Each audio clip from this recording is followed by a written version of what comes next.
Hello friends, तो पिनल्स kitchen में आपનું સ્વાગત છે। આજે આપણે લીલી મકાઈમાંથી બનતું ટેસ્ટમાં બેસ્ટ એવું રેસ્ટોરન્ટ અને ઢાબામાં મળતું હોય તેવું આપણે મસાલા મકાઈનું શાક બનાવીશું। આ શાકને બનાવવું ખૂબ જ સરળ છે અને ઘરની જ વસ્તુમાંથી બની જાય છે। અત્યારે મેં મકાઈના દાણા કાઢીને બોઇલ કરવા મૂકી દીધા છે। આપણી મકાઈને બોઇલ થતાં 2 થી 3 મિનિટનો સમય મારે લાગ્યો છે। હવે આપણી મકાઈ બોઇલ થઈ ગઈ છે, તો તેમાંથી મકાઈમાંથી બધું જ પાણી કાઢી લીધું છે। તો હવે આપણે ગ્રેવી માટેની સામગ્રી જોઈશું। તો મેં મીડિયમ 2 ડુંગળી લીધી છે, સાથે 2 મોટા ટમેટાં લીધા છે અને 7 થી 8 લસણ, ટુકડો આદું અને 1 લીલું મરચું લીધું છે। તો આદું, મરચાં અને લસણને મેં આ રીતે ખાંડી લીધા છે અને તેની પેસ્ટ બનાવી લીધી છે। ડુંગળીને મેં આ રીતે ચોપરમાં ચોપ કરી લીધી છે। હવે હું પેનને ગરમ કરવા મૂકીશ। પેન આપણી ગરમ થઈ ગઈ છે, તેમાં હું અત્યારે 3 ટેબલસ્પૂન તેલ ઉમેરીશ અને તેલ આપણું ગરમ થઈ જાય ત્યારે તેમાં હું અત્યારે અડધી ચમચી જીરું એડ કરીશ। તો હવે આપણું જીરું કકડી ગયું છે, તો હવે હું એની અંદર આદુ, મરચાં અને લસણની પેસ્ટ એડ કરી દઈશ અને તેને થોડીક વાર માટે હું સાંતળી લઈશ। હવે તેમાં ચોપ કરેલી જે આપણી ડુંગળી છે તે તેની અંદર હવે એડ કરી લઈશું। તો હવે હું ડુંગળીને બરાબર આ રીતે સાંતળી લઈશ અને મેં અત્યારે ગેસની ફ્લેમ લો ટુ મીડિયમ રાખી છે અને આ બાજુ હું અત્યારે ટામેટાને પણ આ રીતે ચોપરમાં ચોપ કરી લીધા છે। હવે આપણી આ ડુંગળી ગોલ્ડન બ્રાઉન કલરની થઈ ગઈ છે। તેમાં જે આ ચોપ કરેલા આપણા ટમેટાં હતા તે તેની અંદર એડ કરી લઈશું, તેને બરાબર મિક્સ કરી લઈશું। તો ટમેટાને અત્યારે મેં બરાબર મિક્સ કરી લીધા છે અને સાથે મેં અત્યારે ગેસની ફ્લેમ એકદમ સ્લો કરી નાખી છે અને અત્યારે મેં અડધી ચમચી હળદર નાખી છે।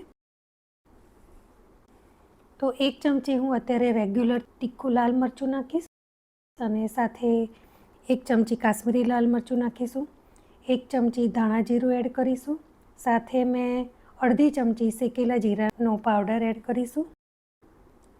મીઠું આપણે સ્વાદ અનુસાર લેવાનું છે અને આ બધા જ મસાલાને આપણે બરાબર હવે હલાવી દઈશું અને મસાલો આપણે બળે નહીં તેના માટે આપણે ગેસની ફ્લેમ એકદમ ધીમી રાખીશું। હવે આપણે આ મસાલાને ઢાંકણ ઢાંકીને 2 મિનિટ માટે તેને ચડવવા દઈશું। વચ્ચે વચ્ચે જો જરૂર લાગે તો તેમ આપણે હલાવીશું। તો અત્યારે મેં 7 થી 8 કાજુને ગરમ પાણીમાં થોડીક વાર માટે પલાળી લીધા હતા, તો તેને મિક્સરમાં હવે આપણે પેસ્ટ બનાવી લઈશું। હવે આપણે ઢાંકણ ખોલી લઈશું। જુઓ, આપણા ટામેટાં એકદમ સરસ ચડી ગયા છે, ગ્રેવી આપણી રેડી થઈ ગઈ છે। તો તેની અંદર હું અત્યારે જે આપણે કાજુની પેસ્ટ તૈયાર કરી છે તે એડ કરી દઈશું અને તેને પણ હવે આપણે 2 મિનિટ માટે આ રીતે સાંતળી લઈશું।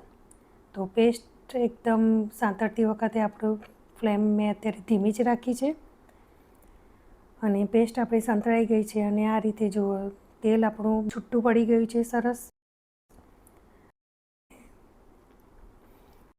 આપણે જે મકાઈ બાફીને રાખેલી હતી તે મકાઈ હવે આપણે તેની અંદર એડ કરી લઈશું। મકાઈ અને ગ્રેવી સરસ રીતે આપણે બધું મિક્સ કરી લઈશું। 1 થી 2 મિનિટ માટે આ રીતે જ આપણે તેને સાંતળીશું અને હવે તમારે કેટલી થિકનેસ જોઈએ છે સબ્જી માટે તે પ્રમાણે આપણે પાણી એડ કરીશું। મેં અત્યારે અડધો ગ્લાસ જેટલું પાણી એડ કર્યું છે। હવે હું તેની ઉપર આ રીતે કસૂરી મેથી થોડીક નાખીશું અને સાથે 1 ચમચી જેટલી હું તેની અંદર ખાંડ એડ કરીશ। તો ખાંડ બિલકુલ ઓપ્શનલ છે, તમારે નાખવી હોય તો જ નાખજો, પણ ખાંડ નાખવાથી થોડો ટેસ્ટ સારો આવશે શાકનો। તો હવે આપણું ગરમા ગરમ મસાલા મકાઈનું શાક તૈયાર છે। હવે તેને આપણે સર્વિંગ ડીશમાં સર્વ કરીશું। ગરમા ગરમ આ શાકને તમે રોટલી કે પરાઠા સાથે લઈ શકો છો. તો બહુ જ ટેસ્ટી આપણું આ શાક બનીને તૈયાર થઈ ગયું છે. તમે પણ એક વખત આ રીતથી તમે ટ્રાય કરી જોજો. તો તમને મારી આ રેસીપી પસંદ આવી હોય તો મારી આ વિડીયોને લાઈક અને શેર કરજો અને ચેનલને સબસ્ક્રાઈબ કરી બેલ આઇકન પ્રેસ કરજો, જેથી તમને મારી નવી રેસીપીના વિડીયો મળતા રહે. તો ચાલો, બાય.